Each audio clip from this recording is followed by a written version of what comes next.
You're always going to learn something when you talk to Dave Mabry. On this edition, he talks about his YouTube channel, Three Rings Football. Check it out on YouTube. Three, Three Rings, Rings, Football. If I have to spell football for you, maybe you shouldn't be listening to this podcast. I'm just kidding. Football, Three Rings Football on YouTube. We also talk about the Lineburg family, Brad Bradley, Alta Vista, and much more. Dave Mabry, class is in session. Everybody grab your pencil and paper.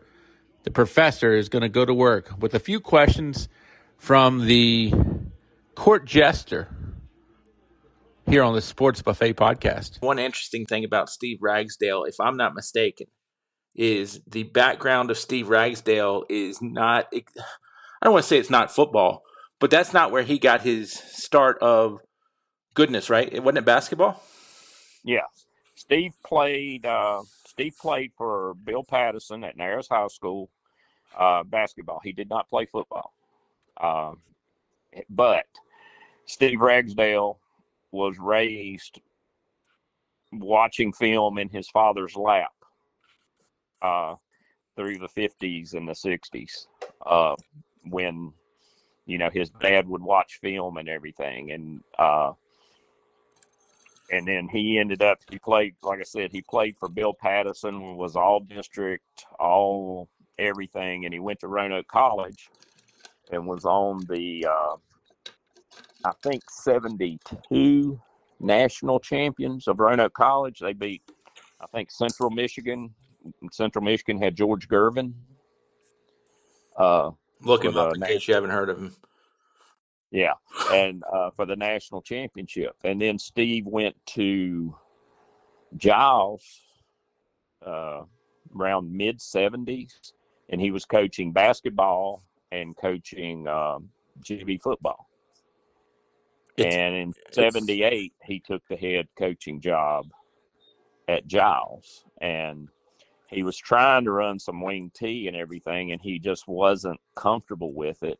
The offense he knew was the offense that he watched his dad run, that he watched film on from the time he was knee high, which was a single wing. When people go, I graduated from Jefferson Forest. I do a lot of announcing at Brookville. That's not near the contraband that going from Narrows to Giles would be.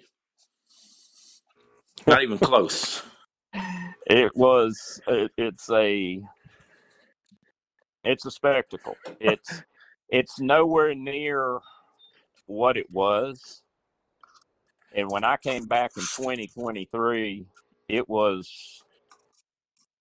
we played, and you got to figure there's only, I can't tell you the exact numbers of how many people live in the county, but there was more people at the game than live in the county. Type of thing. We would go in the 90s and 80s when we would play them. You would come out on the field, you'd bring a team out, and you can feel the ground shaking. You could feel the tremor in the ground. The atmosphere was just incredible for those games. And just to clear things up, I wasn't trying to say Steve Ragsdale's a dum-dum by, he didn't – but my point is he didn't get his start in football is what I'm saying kind of from that point. So didn't mean to interrupt about the ground shaking. Oh, no. No, but, I mean, yeah, it's a big deal. And you got to understand, we have two high schools in Giles County with two football fields. One is Ragsdale Field in Narrows, Virginia, and the other one 4.5 miles up the road here at Harrisburg is Stephen Ragsdale Field.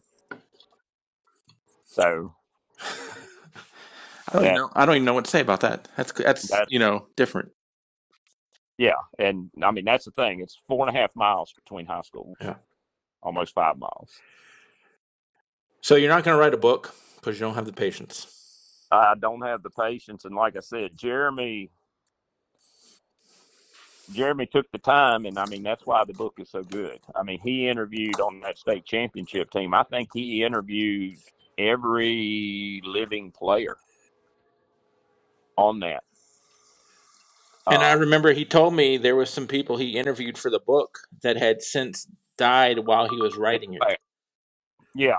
And plus he gets Steve, and Steve is just a wealth of information. And then he gets all the assistants, and then you talk to some of the nairs. He would talk to the other coaches, and I liked in the book how he talked about, he would go through the Giles schedule that year, and he talked about Phil Robbins, and he talked about Norm Lineburg, and he talked about Dave Christ and all the coaches from all these schools. He would talk about Burhead Bradley, Right. And all these cats, and give a little bit of a history on them. And that to me is just, and again, it's hitting in my wheelhouse. So, Well, people better start talking to people like you who know a lot, Linenberg, who knows a lot about football now, because when you guys are gone, I don't know who's going to be around, type of thing. And I don't mean that to be morbid, but I mean, I don't know if younger people have that same ilk for the history that. and I think you do have a point there. I don't know. I know it excites me, but my excitement goes back. It was something that goes back to when I was a little kid, And I mean, face it, old guy syndrome is always, everything was better in my day. Right. And we tend, or a lot of us, I say we, I shouldn't say we as a whole, but I know a lot of us, I'm one of these.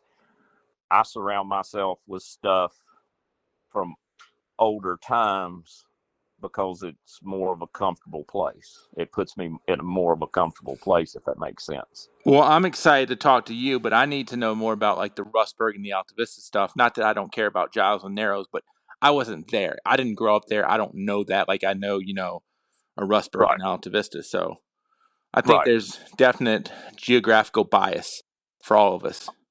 Oh yeah, and it's going to be, yeah, Yeah. going to be that. And but the thing is, I can talk. You know, people want. It's the same as if people were coming to me telling me about Alta Vista when Mickey Crouch coached and stuff, Right. and I'm like, no disrespect, but I'm like, Right. yeah, No, I get it. I get it. yeah, and just for the simple fact. But now you talk to somebody like a Blanda Wolf or somebody like that, and when they start talking about that, they're going to beam up. They're going to, they're going to talk, and they're going to talk with a little bit of excitement and with a smile on their face. And so yeah, I understand all that too. I interviewed Coach Bradley like I'm doing with you, and he talked about his dad and about Willis White. I know who those people are, thankfully, for Friday Football Extra. But I look at it as, to me, Willis White is a legend of the Lynchburg Roanoke community, without a doubt. Oh, without a doubt, And without a doubt. And Burhead, yeah, in Southwest Virginia was that. And again, he was a little bit deeper into Southwest Virginia. I came to appreciate more about him the more I found out later. And Brad is there himself. yeah, Brad Bradley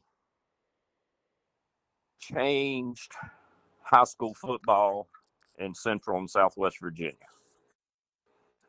well, And you go ahead, uh, keep going. I'm sorry. he came in.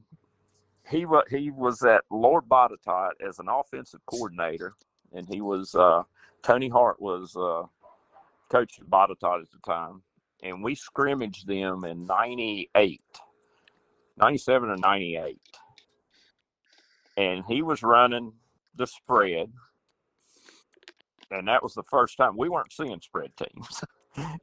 We're seeing power, we're seeing too tight, we're seeing power eye, we're seeing power football. And he's running this spread stuff and getting us spread out and everything. And I'm looking, and I dabbled in some things like that, but not to the exactness that what Brad had it at the time. And at the time, his main runner was that slot. was that inside receiver, not his back, because he had a fullback back there. And where I gained a lot of respect for Brad watching the William Campbell teams was when he decided to ditch that not ditch the fullback, but he just took the fullback out and made his main runner, put his main runner in the backfield with the quarterback. He changed his offense and it fit better, so he was not afraid to tinker with what he did. And the thing is, when he started, running that offense, all of a sudden everybody's running it. Right. Everybody's doing it, and that's you got to give you got to give the old boy credit and a pat on the back, because you talk about the Lineburgs and how they changed the game, and you talk about all these other innovators and how they changed the game. Brad is right up there. And the spread is not a passing offense. I don't care what anybody says. The spread is, because I think when people hear the word shotgun, they think, well, you're going to throw it, you're going to throw it, you're going to throw it. But it was a passing offense. Were you at Rustburg when they played y'all with Bottot and he threw the ball like 70 times? No. Okay. He was at Bottot, and then I came, and I'm not for sure if he was at Bottot the whole time. Then I went to Alta Vista, and H.S. Ingo was the coach at Campbell. And then I think Brad might have come in the year after or 2 years after. Yeah, I want to say the William Campbell lineage, to my knowledge, I know Kevin was there for a good while, Kevin Saunders. I want to say it went HS after that. I can't remember if there was an in-between. Yeah, it was Kevin. Kevin was before I got there. Okay. Then HS, I want to say. And then HS was an assistant under Kevin. And then Kevin, I think, took the job. And then HS went on to Wytheville and won him a state title at Wytheville and everything. And then Brad came in. And like I said, what I liked about that offense, and like I said, I came from a run-dominant power offense. And I'm sitting there, and the more I'm looking at his offense, once he quit running that slot guy and moved his runner to the backfield, I was like, uh-oh, and saw what he was doing. They were zoning and they were zoning people, and you had running lanes, and he started running that zone read and everything. Yeah, it was high school football changed. But the QB ran a lot in the spread too, which I don't know how, back in I'll call it the young Dave days, young Dave Mabry. Did the quarterbacks run a lot, or did they hand a lot? It would just depend on the quarterback. He's had some drop back cats that, like the Alavito kid that he had at Bottot. I remember him. Like I said, we scrimmaged him, and he was and my memory might be, but he was a drop back guy. I mean, not a drop back guy. He was already drop back, but he was a thrower. He could throw the ball. He could make the reads, and he ran some read in there. They ran some like speed option type stuff. But he wasn't Vic Hall. No. And even Josh Alavito will tell you that he was not like, because I think when you have people that are quote unquote a running quarterback that can run and throw, even I think the NFL, a lot of people will point to Michael Vick as maybe the first one. I mean, you might say somebody like from the 60s, Tarkenton maybe, but I often think like a Randall Cunningham to me kind of changed the game in terms of that. Yeah. Tarkenton wasn't a runner. Right. Tarkenton was a scrambler. Tarkenton was not he was just looking to avoid everything, because he mostly played on teams in the 60s where he had to run for his life. And wasn't he a good scrambler? He was a very good scrambler. Yeah. And what plays they made because of his scrambling, but it wasn't because of his running. They weren't going to run him forward. Right. And if he did run forward, I would guess that coaches he had, Van Brocklin and Sherman and all them over those early years, especially, probably chewed his tail out if he did. But if you take a lot of the great quarterbacks, if they had to scramble, they were scrambling because there was no play. They were maybe scrambling for, I don't want to say 4 or 5 yards and getting out of bounds, but And you're playing street ball at that point. Yeah, 100%. Your receivers are trying to do whatever. But back to the spread 2x2 of Bradley's, that's another good thing about Sharnus. Sharnus was an I formation guy, a power guy, an I formation guy. And when he got to Alta Vista, and we're looking at what kind of athletes we had, we're like, we've got to do a little bit more here.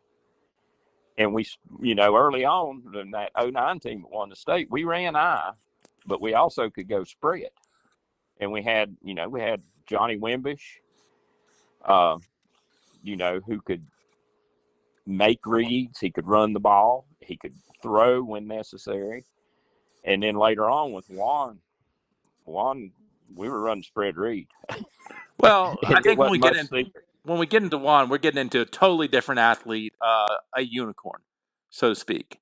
Yeah, but I mean, but the thing is, that's what that offense gives you. Right. That offense gives you different avenues. There's more than one way to skin a cat in that offense. Yeah, I'm with you. And that was the thing. And, with the spread read, I mean, it was because and it wasn't, and this is where I don't think Juan gets the credit that he should. Everybody always talks about his athleticism. How about his IQ? His football IQ was off the charts. He was so smart. You could tell him something one time about a key or a read, and that was it. And he could also pick out stuff and come to us and say, hey, they're doing this. Can I do whatever? And, we trusted him enough because he knew what he was saying. But that was his whole class. They were such high IQ guys. So Juan Thornhill plays on a group of people to where there are a lot of people that can we'll call them high IQ, like you just called them, high IQ kids. That's got to be a gift, especially when you got the wheels and the brains. Yeah, coach. And the thing is, at Alta Vista, there's athletes. There were athletes there, but not all of the athletes had that football IQ. And that class with Juan and Claudel and Donnie and Michi and all that crew, they knew the game inside and out. And when I say they knew the game, they knew how to read the man in front of them. They knew what steps to take. I mean, and it just makes things easy. I didn't see them as much on the football field, obviously, as you did. But one thing that sticks out to me, and I'll use Juan and Michi especially because they played basketball too, they're throwbacks in terms of, I think Juan and Michi hated to lose more than they enjoyed to win, if that makes sense. Oh, and that's the thing that I don't, and this is the old guy shaking my fist at the clouds time again, but that's the thing I don't see in a lot of kids now is that competitiveness. And that started with like our 09, that 09 team. We would go to workouts in the summer and the kids would they'd run 40s or they would be lifting or whatever. We couldn't leave because if somebody got beat in a race, they weren't going to leave until they got to race them again. Or if somebody did 8 reps of 225, we weren't going to leave until because that kid didn't want to leave because they weren't going to get beat. They did not want to get beat. It's funny. I talked to Jason Hudnall when he was at Gretna under Chris Thurman. He said we actually had to scale back the physicality in practice because we were so doggone competitive in practice. Yes. That, we were going to get somebody hurt. Yes. And you kind of talked about that earlier with the whole, hamburger pride, Oklahoma drill, whatever you want to call it. Sometimes you've got to scale back the kids for their own good. They might not see it, but the greater good is Friday nights. Yeah, exactly. And, those successful teams, you've got competitive kids. And that's with that 09. It started in 09 and 10 and 11. Very, very competitive. We had a bad break in 2010 with Rick Adams getting mono 2 days before the regional championship game against Riverheads, and he can't play in that game. That's in my mind, of course I'm biased, but in my mind, that's a third state championship right there, or a fourth, if you look at it, and if you look at the what ifs. But yeah, back to that group, that 2015 class, just incredibly smart, football smart kids. We're playing Perry McClure regional championship game. Perry McClure gets the ball first. We haven't been behind all year to anybody. We haven't had a close game with anybody. The majority of our games were over by halftime, and we were playing JV kids in the second half of most of our games. Perry McClure takes the ball, runs it down our throat, and scores. And they've got, Perry McClure's running the same offense that they've been running traditionally back in the Bobby Williams days of the late 70s through the 80s and 90s with that too tight full house backfield. And they ran it down our throat. And we had never had anybody do that to us. And the whole time, Mike Revis, our defensive coordinator, he's hollering at me and Dave up top, wanting to say, what's happening? What's happening? And we couldn't figure out what was happening. And Destin Brown, our linebacker, was getting blocked by a tackle. And we're trying to figure out how to fix it. And, and we were drawing blanks. They kicked the extra point. They come off real quick. We got some of the people off because they're playing two ways. Clydell Moon goes straight to Mike Revis and says, look, if you kick me out a technique, and he's playing a defensive tackle, he said, if you kick me out of technique, he said, that tackle's not going to get to Destin. They're going to have to send the guard after him. Game over. That's the type of kids we have. Good thing, since coaches couldn't see anything. Yeah, and but I'm saying, you see things you can't figure out. All right, and you're trying to figure this stuff out, right. and you've got a player who's right there, and he's like, okay, he's releasing here, and they know exactly why they're taking a step, and they know why they're doing the little things that we spend all those times in preseason and everything doing. And, when they can do that on the field. Well, not only that, but when you said Dave, I'm assuming you and Close are up top. Yeah. Okay. So you and Close finally, let's say y'all get it. And I'm not trying to knock on you guys, but let's say y'all get it and it's either into the first quarter or halftime. And you're down 10 points. Who's to say you can make up 10? Granted, you probably could because you have a lot of studs, but it's hard to make up, I think, 10 points, come from behind against a team in a playoff game. I guess my whole point is it's hard to make up stuff if you're not going to catch an adjustment. Granted, you get halftime, but you could be far enough down by halftime to where it doesn't matter. Yeah. Oh, we would have eventually figured it out. Right. But the thing was, he picked it up. Right. Yeah. So, I think you've gotten to show off on this podcast, and I think you get to show off. Probably, I hope Rick Watson lets you show off some knowledge a little bit. Does he? If not, I can send a nasty email. No, he's been good. He's talked about possibly we might do something in the fall with a high school type show or something. He had talked to me about that a little bit, and well, that's my thing, because you can only show off so much knowledge if you're doing a video channel. You obviously have said you're not going to write a book because you don't have the patience for it.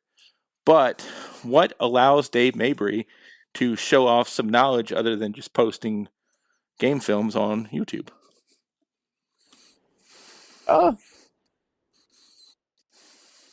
Just sitting around when I talk with coaches or something. Right. But you have so much information to share, because I feel like you and Coach Lineburg at Brookville, Mark Lineburg, are the two people I would deem an encyclopedia of football. Oh, Mark's seen a ton. We text back and forth a lot. And yeah, he's seen a lot of stuff, a lot of the history and everything, and without a doubt. And just the stuff.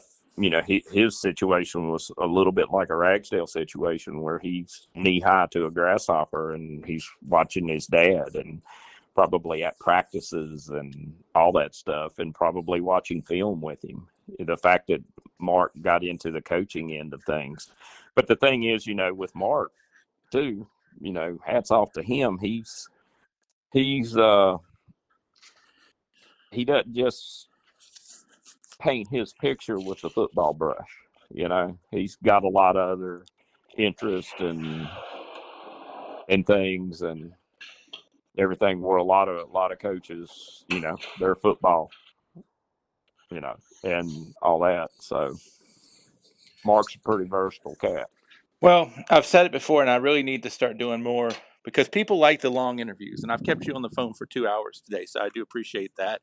But I think, I don't want to say you and Mark and people have a responsibility to educate America, but I think the history part you guys can cover well enough for most people, to where, like I said, when you guys are gone, how are people going to learn? Because I guarantee you they ain't cracking an encyclopedia. True. So I'm trying to help you and boast your knowledge that Dave Mabry is one of the smartest people in the room. Tell my ex-wife that. Well, I cannot tell any ex-spouse of their ex is the smartest person in the room, because mine doesn't believe me either. So we'll do this again, and definitely maybe at some point we'll just pick topics and, kind of organize it a little bit, because we bounced around from here, there, to everywhere. That's the thing too, is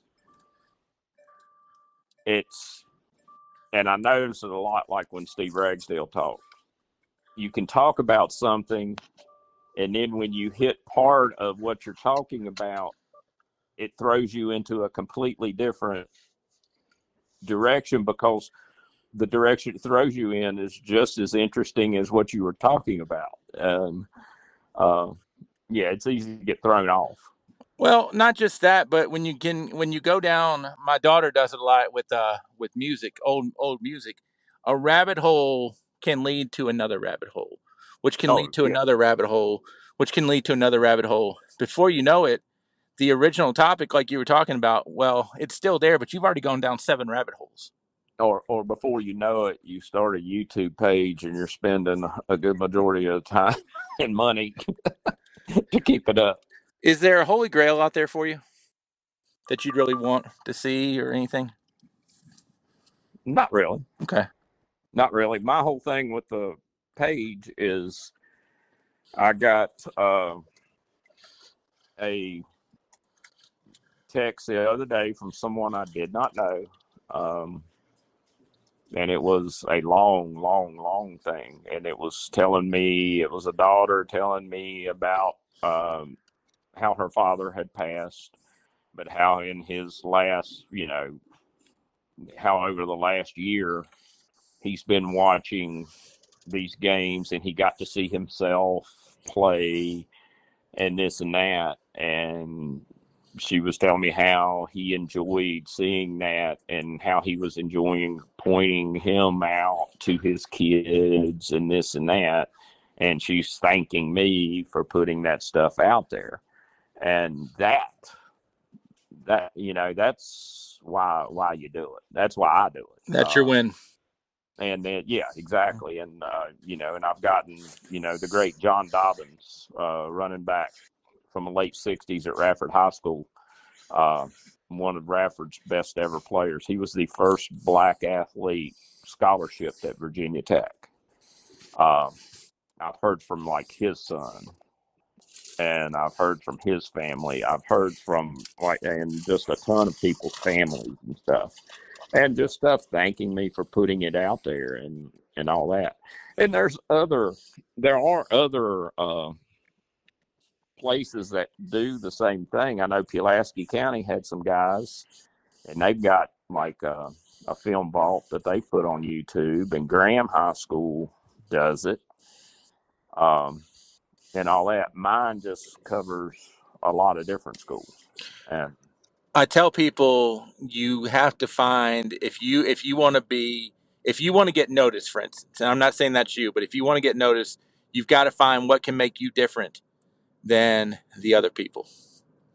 yeah. And I think that's one thing. If I know what you say, but I mean, at the end of the day, you want people to kind of think of Three Rings football as maybe a Kroger or a Walmart, to where they can get more than one thing to shop at that store, where your guys at Pulaski, your guys at Graham that do a YouTube channel might get, the people just going to that convenience store. Yeah. But in the end, it's all good, because, those people in Bluefield that are seeing that old Graham stuff, or the people in Pulaski County that get to see, in the Pulaski County vault is just Pulaski County stuff. Right. It's not, I'm the only one to my knowledge that has any Dublin and Pulaski film at all. And I mean, somebody could very easily take it off, swipe it, which is fine. Right. It doesn't bother me. I'm like, if they want to take it and put it up again or whatever, that's fine. I did start watermarking stuff just to put, and I don't even know really why I did it per se. I don't have copyright on any of that. So, but the thing that makes you stand out, I think, is the newspaper articles. I know I've seen Friday night highlights on there, like Friday Football Extra, stuff like that. yeah. That's the stuff that makes you stand out. Well, you talk about, and here's where I put some of that on there, is Robert Lineburg. Yep. Mark's brother, AD at Rafford University, sent me a text one day, and he asked me what I was doing. And I said, I'm just sitting here. Why? He said, why don't you drive up here? And it's about a 30-minute drive, 35-minute drive to Radford University. So I went up to his office, and he said, I've got some stuff in my car. And, Norm had passed back in the summer. Yep. And he gave me Norm's personal videotape collection. Wow. So it's VHS tapes. Yeah. And I'm looking, and they recorded Friday Football Extras, and they had like all their sons' games. It was something, some of it was, some of it I can't use a little bit, but a lot of it, some of it would be Norm taking football players to the elementary schools and letting the players put pads and a jersey and a helmet on kids and stuff like that for Halloween. But just little things like that. And I try and carve up highlight tapes. I can't put like a whole highlight tape. I can't put like a whole highlight tape on a YouTube because most of them have music. and the Sure. music is copyrighted Right. per se and all that. But I can slice it up Yep. and put it in small clips. The other day I posted, and I got it off of Stephen Peoples' highlight tape. Stephen Peoples played running back at Galax in 2013. Yeah. Mm-hmm. And we played them in 2013. He and Juan had a battle for a while. And anyway, that was the year he went to Graham and ran for 500 and some yards. Well, I had the highlights of that game, and I just cut them out and then put it up, and that's gotten like almost 700 hits. I think the last I checked, or something close to it. Right. And so taking some stuff like that, and again, I'm just taking these old traditional New River Valley schools, and I broadened out the other thing I put in 2013. Giles won the state with Jeff Williams coaching, and one of their star running backs was Brian Mann. And Brian Mann went on to Ferrum, and he broke all the rushing records, Chris Warren's rushing records at Ferrum. If you don't know Chris Warren, by the way, look him up. Go ahead. Yeah, was an academic All-American at Ferrum, and their all-time leading rusher. Well, my daughter's going to be marrying him in June, my oldest daughter. So, and I had nothing to do with it. And, he's a Giles kid, but he lives in Roanoke, and they met completely separate of me and all that. And so it's just funny how the world works. So Three Rings football will not let you swipe right or left, but it will let you watch a lot of great high school football from the classics. Yes.